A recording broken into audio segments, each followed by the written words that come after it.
German Shepherd walks into the hospital with a wounded little girl. What happened next left everyone frozen in disbelief. It began so quietly that no one noticed at first. The faint sound of claws tapping against the floor came before the doors even opened. Then, with a soft hiss, the automatic glass doors slid apart, and a gust of warm summer wind swept into the sterile, cold air of Redwood County Hospital's emergency room. Along with it came something no one expected to see. For a heartbeat, everything inside the ER simply stopped. Nurses held their breath mid-step. A phone kept ringing at the desk, but no one answered. Conversations between doctors and staff trailed into silence, unfinished words hanging in the air. It was as if the entire hospital froze in unison. There, framed by the doorway's harsh fluorescent light, stood a German Shepherd. His fur was soaked, heavy, and clumped together with dried blood. He was limping, his body trembling, his chest rising and falling in shallow, painful breaths. But it wasn't the sight of the battered dog that made everyone's pulse falter. It was what he carried. Balanced across his broad, scarred back lay a little girl, limp and deathly pale, no older than 7. Her face was streaked with dirt and smeared blood, her small arms hanging lifeless at her sides. One shoe was missing, the other dangling loosely, ready to fall off at any second. She looked so fragile that it seemed a single breath of wind could carry her away. The shepherd stood there, swaying but unbroken, his eyes locked straight ahead. He was hurt, cut, and exhausted, yet he refused to collapse. His purpose was written in every ounce of strength left in his body. Dr. Emily Carter, a seasoned ER nurse with 10 years under her belt and nerves toughened by countless tragedies, felt something inside her chest stop cold. She had treated shooting victims, overdose cases, and mangled crash survivors, but never had she seen anything like this. For one moment, her training failed her. The paper coffee cup in her hand slipped and shattered on the tile floor, hot liquid spreading across her scrubs. But she didn't even notice. Her eyes were fixed on the dog. Step by step, the shepherd forced himself forward, paws sliding slightly on the polished floor. Every movement looked as though it cost him everything he had left, but still he moved. Still he carried. Still he protected. Emily's voice came out in a whisper at first, choked with awe. "Someone help me. Now!" That broke the silence. The trauma team, frozen until that instant, snapped into motion, but even as bodies rushed around her, Emily felt as if the entire hospital was holding its breath.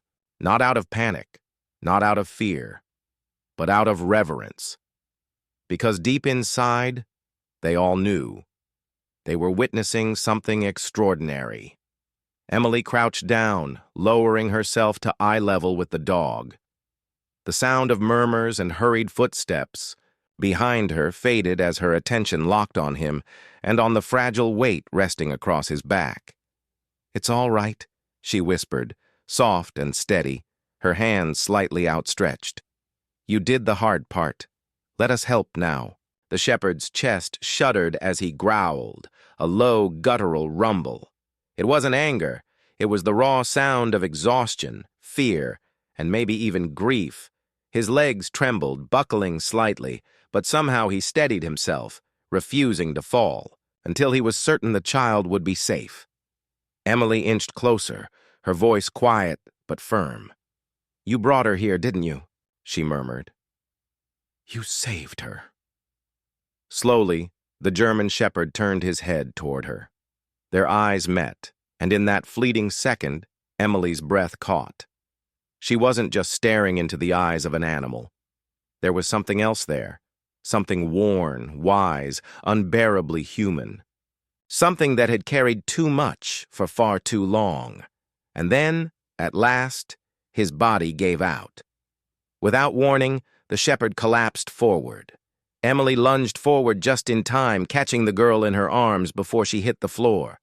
The child's weight was heavier than she looked, a dead weight soaked in dirt and blood. A gasp rippled through the ER. "Get a gurney!" Emily shouted, her voice snapping everyone into a storm of motion. The calm shattered. Nurses rushed forward, voices overlapped, and the hum of machines filled the air. Yet even in that chaos, the shepherd, his body crumpled near the entrance, kept his eyes half open, struggling to focus. His gaze never left the girl, just long enough to see her being carried away, safely out of his reach. Then, with one final exhale, he surrendered to the darkness. A gurney appeared, wheels clattering across the floor. Emily laid the girl down. Gently, sheets beneath her turning red almost instantly as the blood seeped through. "She's ice cold," Emily muttered, pressing trembling fingers against the child's neck. "Pulse is weak, barely there. She's going into shock," another nurse barked. "Push fluids. Prep trauma room." "Two," Emily ordered, her voice regaining its iron edge. As the words left her mouth, a tall figure appeared. Dr. Noah Bradley, a trauma surgeon. His steady presence was unmistakable. A military-cut beard, calm eyes sharpened by years as an Army field medic. He had seen the worst humanity could offer, and yet even he paused for half a breath when he laid eyes. "On the child, what have we got?" he asked, already pulling on gloves. Emily rattled off quickly. "Severe blood loss. Pulse is thready. Multiple contusions, possible internal injuries." Noah gave one sharp nod. "Let's move." The trauma room door swung open, then slammed, shut, swallowing them inside. The hallway behind was left in silence again, though now it was heavy with questions no one could answer. Whispers stirred among the staff. "Where did that dog come from? Who's the girl? What just happened?" But Shadow, the shepherd, lay still at the entrance, his chest rising in faint, shallow breaths. His blood pooled slowly beneath him. His eyes, half-lidded and barely awake, never shifted from the trauma room window. Every few seconds, he tried to lift his head, tried to see if she was still there. A security guard stepped forward uncertainly. Emily moved first, planting herself protectively near the dog. "He's not leaving," she said, firm and final. "Not until she's okay." The guard hesitated, then backed away silently. Shadow didn't move. He didn't have to. He had already done more than anyone could ever ask. While the trauma team worked frantically to keep the little girl alive, another kind of urgency began to gather just outside the ER doors. Detective Paul Ramirez arrived less than an hour later. A man known for his sharp instincts and unshakable calm, Ramirez had seen crime scenes that left others sick to their stomachs. Nothing rattled him easily. But when a nurse hurriedly briefed him that a German shepherd had carried an unconscious child through the ER doors and then collapsed, he stopped in his tracks. For once, he blinked twice before speaking. Emily met him at the nurse's station, still damp from sweat and spilled coffee, her eyes shadowed with worry. "We don't know who she is yet," she told him. "No identification, no parents, no one came with her. The dog. He just walked in with her, like he knew exactly where to go." Ramirez tilted his head, studying her carefully. "You're telling me he found this place on his own?" Emily's gaze flickered toward the shepherd, who still lay weak but awake near the trauma room door, nose pressed to the glass whenever the monitors inside beeped. She shook her head softly. "He didn't just find it, Detective. He chose it." Ramirez stepped closer to the dog, crouching just enough to look him over. Shadow's sides rose and fell with effort, his paws raw and bleeding, his fur torn in patches.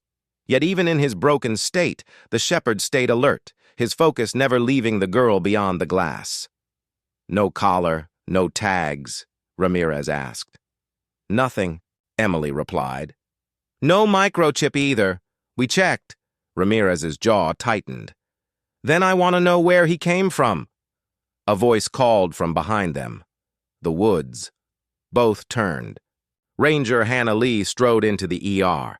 A short, sharp-eyed woman with mud-streaked boots and a worn backpack slung over one shoulder. She gave the shepherd a long look before crouching beside him, examining his torn paws with a practiced hand. "Was called in," she explained, brushing leaves from her jacket. "Dispatch said there might be a forest connection. I've worked with tracking dogs for years. This one, he's trained, and by the looks of his paws, he's been traveling for days." She glanced up at Ramirez, her tone firm. "He didn't wander here. He navigated." Ramirez's brows furrowed. "Then we'll follow the path back." The forest welcomed them with silence, the kind that pressed heavy against the ears. Redwood pines loomed overhead, their branches knitting together. To block the sky, their trunks standing like sentinels. Every gust of wind whispered through the leaves, but nothing else moved. Ramirez and Ranger Lee followed the faint trail of broken branches, paw prints pressed deep into the mud and streaks of dried blood marking the way. The path wasn't straight. It wound through dense underbrush, crossed a shallow creek, and climbed rocky slopes where few hikers dared go without preparation. Each sign of struggle told a story. Shadow had carried the girl over jagged roots, through thorny brush, across water that would have chilled her to the bone. Every mark on the trail was a testament to sheer will. "He carried her through all of this," Hannah murmured, brushing, aside a branch heavy with dew. "Days, maybe, with wounds like that." Ramirez followed in silence, checking his GPS, though the signal faltered the deeper they went. Sweat beaded at his temple, but he pressed forward. Nearly an hour later, Hannah raised her hand, halting him. A clearing opened ahead, overgrown with weeds and littered with remnants of human presence. A blue tarp sagged between two trees, half collapsed, flapping weakly in the breeze. The fire pit nearby was nothing more than cold ash and blackened stones. Scattered cans, snapped branches, and a child's plastic water bottle lay abandoned on the ground, as if whoever had been here fled in a hurry. Ramirez crouched beside a fallen log, his eyes narrowing at the dark stain crusted into the wood. Blood. Dried. A grim piece of the story. "This is where it happened," he muttered. Hannah's gaze shifted to the bark of a nearby tree. Her voice dropped. "Here." Scratched deep into the trunk, jagged and uneven, were words barely legible in the dim light. "No way back." The silence deepened, almost suffocating. At the base of the tree, half buried in mud, lay a single pink sneaker. Small. Too small. Ramirez exhaled sharply, his jaw tightening as his eyes swept the clearing. Under a moss-covered rock, Hannah unearthed a scrap of torn paper, a map, edges ragged, with circles marked in red ink around parts of the redwood pines. "This wasn't random," she said quietly. "Whoever was here, they had a plan." Ramirez stood, scanning the endless wall of trees pressing in around them, and though he didn't say it out loud, the truth weighed on him. The shepherd hadn't just saved the girl, he had carried her out of something far darker. Back at Redwood County Hospital, the trauma team worked under harsh lights and a curtain of tension. Machines beeped in steady rhythm as Lily's blood pressure finally leveled out, though she remained unconscious. Her small body was bruised and battered, her spirit hidden somewhere far inside where no hands could reach. Emily hovered by her bedside long after her shift should have ended. She couldn't walk away, not from this girl, not after everything the shepherd had done. Every time she closed her eyes, she saw him collapsing, saw his broken body refusing to give in until she was safe. Hours passed. Then, just past midnight, the sound of boots echoed down the hallway. Detective Ramirez entered the nurse's station holding a single sheet of paper. "A photograph." "They ran her fingerprints," he said, voice steady but heavy. "It's official." He placed the photo into Emily's hands. The image showed a little girl with wild hair, a missing front tooth, and the bright grin of someone who hadn't yet learned fear. The same girl now lay bruised and silent under the sterile hospital lights. "Her name is Lily Anderson," Ramirez said. 7 years old. Reported missing 3 days ago. From a town 25 miles west of here. Emily's stomach dropped. Her throat tightened as she looked through the observation glass at the small, pale figure resting in the hospital bed. "What happened?" she asked, her voice barely a breath. Ramirez's expression hardened, his voice low with anger. Her mother reported that her ex-boyfriend Travis Blake picked Lily up from school, told the staff he was taking her to the dentist. She never came home. Emily's hands trembled as she clutched the photo tighter. Through the window, Lily seemed impossibly small, swallowed by white sheets and machinery. Moments later, the ER doors burst open with a crash and a woman stumbled inside. Her coat was soaked from the rain, her face pale, her hair plastered to her forehead. Her eyes were wide and frantic. "I'm Monica Anderson," she gasped, chest heaving. "My daughter, she's here?" Emily moved quickly, guiding her through the hallway without words. When they reached the room, Monica's knees gave out, and she collapsed beside the bed, clutching her daughter's small hand. Her trembling fingers brushed over Lily's dirt-streaked skin, her sobs breaking the air. "She's here. She's alive," Emily whispered softly, standing back to give her space. Monica lifted her tear-filled eyes to Emily. Who found her?" Emily turned toward the hallway where Shadow still lay crumpled by the door. His breathing was ragged, his body broken, but his gaze remained fixed on Lily. He had not once looked away. "He did," Emily said. Monica stared at the shepherd. For a long time, her lips parting, but words failing her. At last, a whisper escaped, half in disbelief, half in awe. "A dog carried her here? Alone?" Emily nodded gently. "All the way from the forest. He never left her side." Monica's eyes filled again, not just with relief, but with something deeper. Wonder. Reverence. She looked at Shadow, battered and bleeding, yet still guarding her child with the last of his strength. And then, quietly, "Thank you." The hospital quieted. As midnight deepened, machines hummed softly behind closed doors. Most of the staff had rotated out, leaving only a skeleton crew.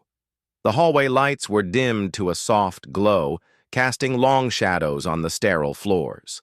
In Lily's room, Monica sat by her daughter's bedside, one hand gently brushing the little girl's hair. Shadow, though still weak and wrapped in bandages, lay curled near the foot of the bed. His breathing was slow, but his ears flicked at every sound. He hadn't slept, not really. He was listening. Outside, a figure moved through the halls with a calm too practiced to be natural. He wore a white lab coat. His steps were measured. He had stolen a badge from a locker. On the surface, he looked like just another on-call doctor returning to check vitals. But he wasn't. Travis Blake had come to finish what he started. He walked quickly but deliberately toward the ICU, eyes scanning for cameras, exits, witnesses. In his right hand, hidden beneath his coat, was a hunting knife. His face, clean-shaven and expressionless, belied the chaos burning inside. He pushed open Lily's door slowly. Monica turned at the soft creak of the door. She expected a nurse, maybe, doctor checking vitals, but instead, she saw him, and everything inside her went cold. "Travis!" she breathed, barely audible. He stood in the doorway, wearing a stolen white coat and someone else's ID badge. But Monica didn't need a name tag to know who he was. She knew that face, that posture, that emptiness in his eyes. Her blood drained to her feet. "What are you doing here?" she demanded, already moving instinctively between him and Lily. Travis didn't answer. His gaze never left the bed, never left her daughter. The tension in the air shifted, sharp and immediate. Shadow, lying curled by the bed, opened his eyes. His ears snapped forward. Monica's breath caught as Travis reached inside his coat. "Don't!" she warned, voice cracking but firm. "Don't come any closer!" But it was too late. His hand emerged, gripping a knife. The blade gleamed under the dim hospital light. "Get away from her!" Monica shouted, arms spread to shield Lily. Shadow rose, slow but steady, hackles bristling. Then came the growl, deep, ancient, filled with the fury Monica had never heard before. Travis took a step forward. That was all it took. Shadow launched. The German Shepherd exploded forward with a guttural roar, slamming into Travis's chest. The knife flew from his hand, skittering across the tile floor. But in the struggle, Travis lashed out wildly, one blow landing, hard with a kick, another slicing across Shadow's side with a box cutter hidden in his sleeve. Blood sprayed against the wall. Shadow didn't stop. Even bleeding, he clamped down on Travis's arm, dragging him to the ground as the man screamed and thrashed. Monica hit the panic button. Alarms blared. Security rushed in. Detective Ramirez and officers were seconds behind, shouting commands. "Drop it. Don't move." By the time they wrestled Travis into cuffs, the floor was smeared with blood, his and Shadow's. The dog staggered back, barely upright, chest heaving.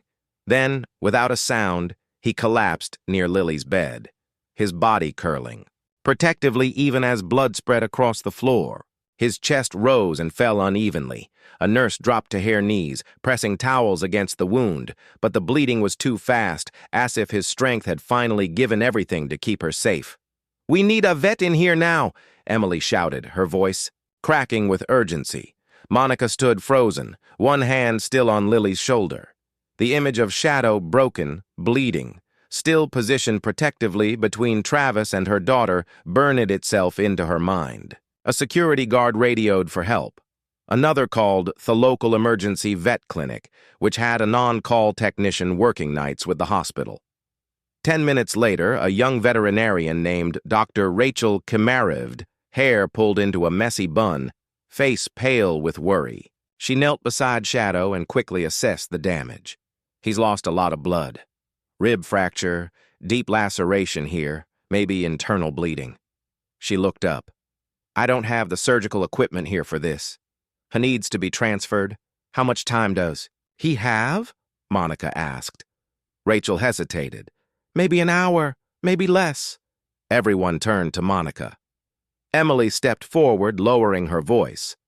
"They'll need top-or-form emergency surgery. It's going to be expensive." But Monica didn't blink. Her voice was steady. "Do it!" Rachel looked up, surprised. "Ma'am, the cost." Monica interrupted.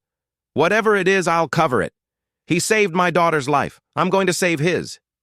No one spoke, even Emily, who had defended Shadow. From the beginning, felt her throat tighten. As the vet team lifted Shadow onto a stretcher, he let out a soft whimper, but his eyes never left the door to Lily's room.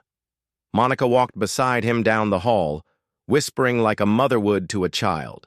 "You held on for her. Now let us hold on for you." The surgery took nearly 3 hours. Outside the small operating room at the Animal Trauma Center, Monica sat alone, hands clasped together so tightly, her knuckles turned white. She didn't notice time passing, only the sound of her own heartbeat and the memory of Shadow's eyes refusing to leave Lily even as he bled. Emily had offered Toste, but Monica gently declined. "This is something I need to do." She hadn't left Shadow's side since the moment he was wheeled out of the hospital. Not after what he did, not after what had gave. When the door finally opened, Dr. Rachel Kim stepped out. Her eyes were rimmed with fatigue, but her smile was real. "He's a fighter," she said. "The bleeding's under control. He'll need time, but he's going to make it." Monica didn't say anything. She just closed her eyes, her shoulders shaking with silent relief. 3 days later, in a quiet hospital room filled with morning light, Lily finally opened her eyes. Monica was at her bedside in an instant, cradling her hand. The little girl blinked slowly, her voice. "Where's Shadow?" Monica smiled through tears. "He's resting, sweetie, just like you. He got her protecting you? Lily didn't speak. She just nodded and squeezed her mother's hand. Later that day, Monica wheeled her down the hall to the recovery wing where Shadow lay in a large crate lined with soft blankets. Annie V hung beside him. His fur was still matted, but his eyes lit up the second he saw her. He tried to sit up. "Hey, boy," Monica whispered. Lily reached through the bars and placed her small hand on his paw. "You came back," she whispered. Shadow let out a low, gentle whine and pressed his nose to her fingers. A week later, they brought him home.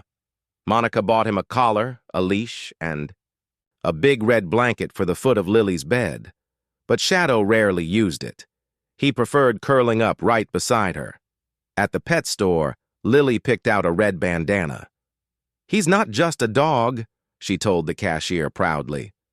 "He's our family." And Monica knew she was right. One evening, they took Shadow for a quiet walk around the neighborhood park. His limp had improved, and the fresh air seemed to lift his ears just a little higher. As they passed a bench near the playground, an older man sitting alone looked up, his eyes narrowed. "Excuse me," he said, standing. "That dog. Where did you get him?" Monica instinctively moved in front of Lily, protective. "He found us," she answered gently. "Why?" The man stepped closer, gaze fixed on Shadow. "He used to train canine units. That gait, that posture. He reminds me of a dog I worked with. His name was Max, German Shepherd, assigned to search and rescue. He went missing during a mountain training mission almost 3 years ago. We thought he was lost to the wild." Monica glanced down at Shadow. He stood still, watching the man, tails swaying slightly, not in fear, but recognition. "Max," the man whispered, voice catching. Monica crouched beside Shadow, running her fingers through his fur. "His name's Shadow now," she said softly. "And he's home." A quiet moment passed. Then Thaman gave a small nod, eyes misting over. "He always knew how to find people who needed saving," the man whispered. Monica looked down at Shadow. Shadow didn't follow the man's voice. Instead, he pressed his head gently against Lily's leg, as if to answer for himself. He had remembered where he came from, but he had decided where he belonged. This was home now, and Monica knew Lily had been found by more than just chance. Because family doesn't always come with last names or shared DNA. Sometimes it comes on 4 legs, bloodied and brave, carrying both scars. And a story worth remembering.